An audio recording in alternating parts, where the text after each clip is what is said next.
What is up, guys? Welcome to the Pro Husband podcast and YouTube channel. My name is Bryce Bauer. I am a men's relationship coach. I run men's groups.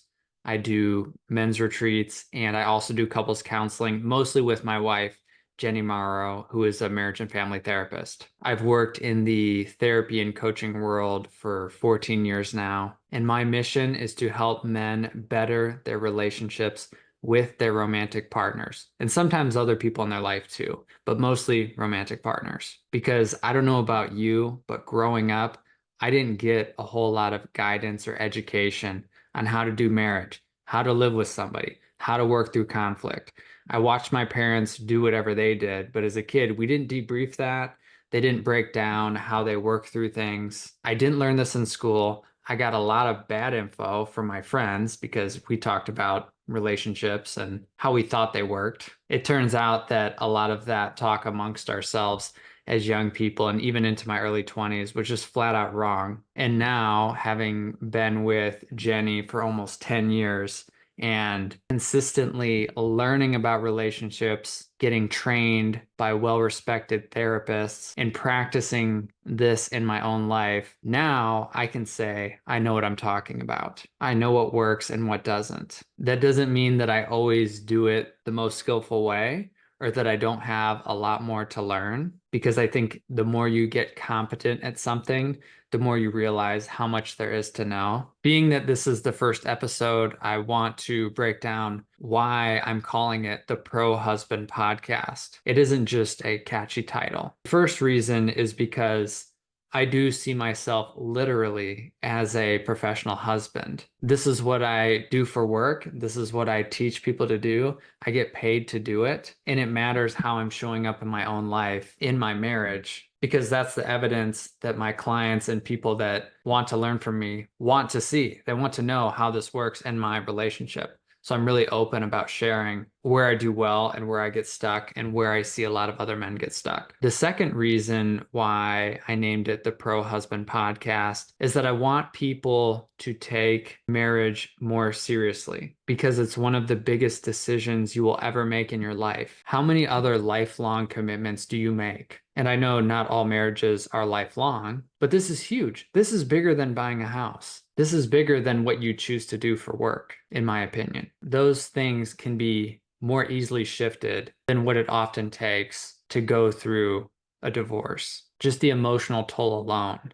is often much higher. It's bigger stakes, especially when there are kids involved and there's a financial burden there, and the family separation, nuclear family and the extended family separation. It's a really big deal to have to go through that. And I feel for anyone that does. A recent study that I saw said that 72% of people that got divorced reported not being fully prepared for what marriage required. I translate that as they were uneducated. So my goal is to educate people, and especially men, because I just vibe with that demographic. I'm a man in this world. I understand the messages that we get about what a man needs to be. I understand the pressures. I understand why men choose not to open up or compulsively clamp down when feelings get involved. This didn't develop overnight. It took a long time for you to become the way that you are. And therapy and coaching and men's group work can start to unwind some of that tightness that often men feel in relationships and in relation to their own emotional experience. And I like to use metaphors to describe how I'm seeing things, because I think it helps it make more sense. So try this one on. Think about your job currently. Think about how much time it took you to get good at what you do. Hundreds of hours, thousands of hours. Maybe you went and got an education or some type of training. That may have taken years. You almost certainly had some type of mentor or boss or supervisor that was overseeing you and helping you and guiding you and teaching you. And then you had to apply all of that to what you do over and over and over to master that skill, that task. So you have that in your mind. Just think about how much work it took to get good at your job. And now think about how much time you spent learning about relationships, mindfulness, which is really the ability to work with your own mind, adult attachment, communication, sex, emotional languaging, and even think about how much time you spent really focused on learning about the partner that's right in front of you. Now, my guess is that if you have a career, the amount of time you've spent working on that is going to be 10x or 100x more times the work you've put into learning about relationships and everything I mentioned. And just being with someone, living with them, and learning about them as you're together doesn't necessarily count, because sometimes we can be learning things that aren't really true. We can be fabricating stories in our heads about how our partner is, or about what we think should work, that aren't even true. Just being with someone in and of itself doesn't actually make you better at relationships. The practical application of skills and tools is what makes you get better at relationships. And you don't have to be someone like me who does this for a living to greatly improve your experience. But I just want to plant a flag for you to see that if you're struggling in your relationship and you can't figure out why, or you think you're right and your partner's just wrong and they just don't get you, and it's them that's the problem, it's probably worth taking a hard look at your receipts. What have you actually done? What have you learned? What have you implemented that is actually working? And what would your partner say about your efforts and your abilities? Because that's where it matters the most. It doesn't even really matter what I say. What matters to you is what your partner thinks about you and how they experience you on an emotional level. Love is not enough. As humans, love is natural. We see that someone needs help and we want to help them. We want to have peace within our community and in our closest relationships. We genuinely care. That's love. That's not going anywhere. But our past impacts us. Our inability to work with our own mind can cause us to act from a place of fear, which can then activate our partners and put them in a state of fear. And this starts to erode that sense of security that people want in their marriage. So again, I'm just trying to paint a picture of how big of a commitment and how seriously you should take this work. I've seen way too many guys come in to see me faced with separation, in the process of divorce or post-divorce, and they come in saying, I wish I would have thought about some of this sooner. 2/3 of divorces are initiated by women, and I don't think that's an accident. I don't think guys see it coming. In general, when I see men interact with each other as friends or as coworkers, buddies, whatever, I think men really do get by with a lack of emotional connection as long as there's like a task or a hobby, a sport, golf, pickleball, riding motorcycles. That can help men feel connected to each other, even if they're not really talking much, or maybe talking some, but it's not very deep. I think men can get by on that. But when they show up with that expectation in their marriage, that yeah, we can just kind of be friends that are also attracted to each other and sexual with each other, we can just kind of make it work the same way. And it's just not how it works. So when women show up and they say, I want more emotional connection from you, I want to feel safer with you, there's just that thing that's missing. And guys are like, well, I don't get it. Why can't you see things the way that I see them? Why can't we just be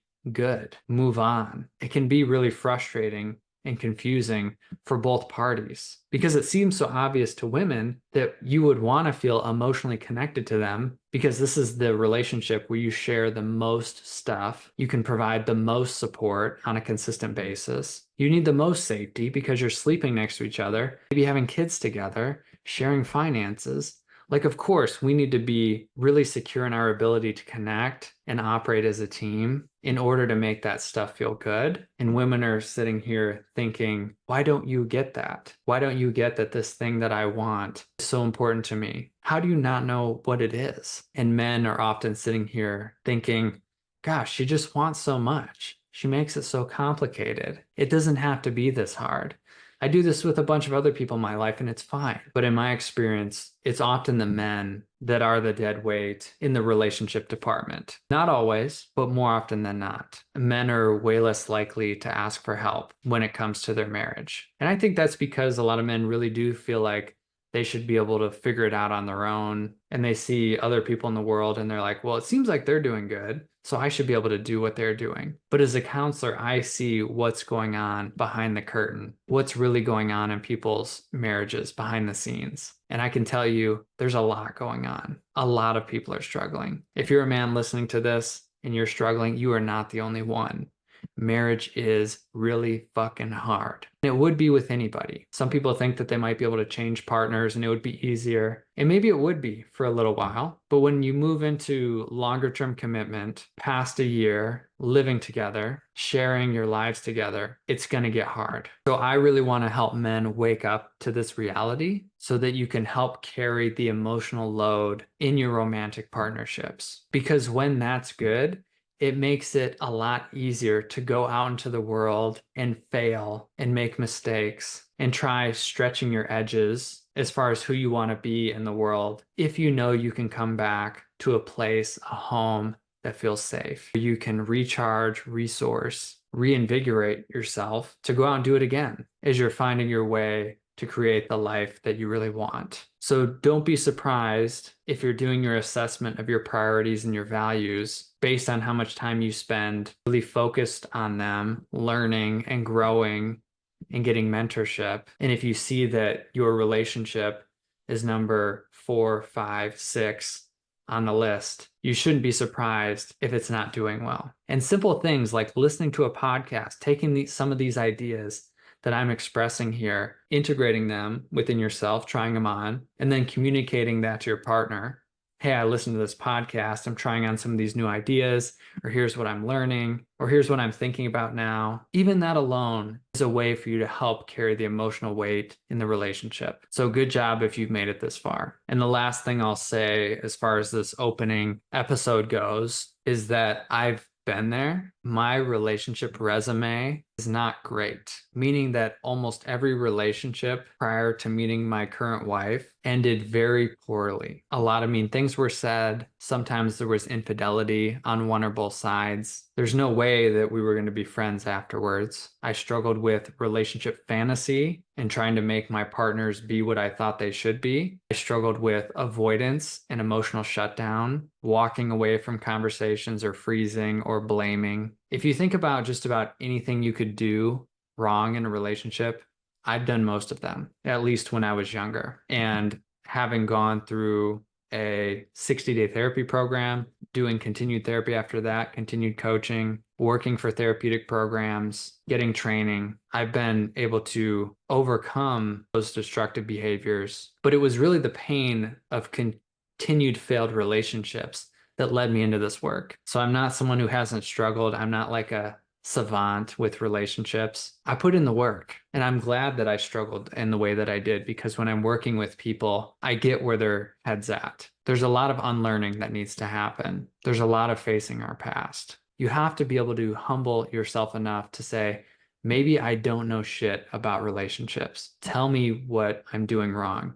What's a better way to communicate this? What's a better way to work with my emotions right now? That's hard for men to do. The last thing we want to do is say, I'm a newbie. I'm a white belt. I don't know what I'm talking about. But that is what helps open up the space to learn. And if you want to keep learning and growing, there's a few things that you can do. One, you can keep listening to this podcast or watch this YouTube channel. I'm going to keep putting out videos. I put content out on Instagram, some on Facebook, so that's all free. If you want to make a small investment in your relational growth, I wrote this book called Men in Marriage: How to Show Up in Your Most Important Relationship. I think it's $17 on Amazon, or you can get the Kindle version. It's less, maybe like $8 or $9. That's worth checking out. I have 15 case studies in there. Most of it is written in story form. It's not a hard read. I highly recommend you read it. And if you want to work with me in the group format or one-to-one, or if you need couples counseling, you can go to my website at www.bricebauer.com. So feel free to put any of your questions or comments below if you're on YouTube. I'll do my best to respond, and I wish you the best on your relational journey. Thanks for tuning in.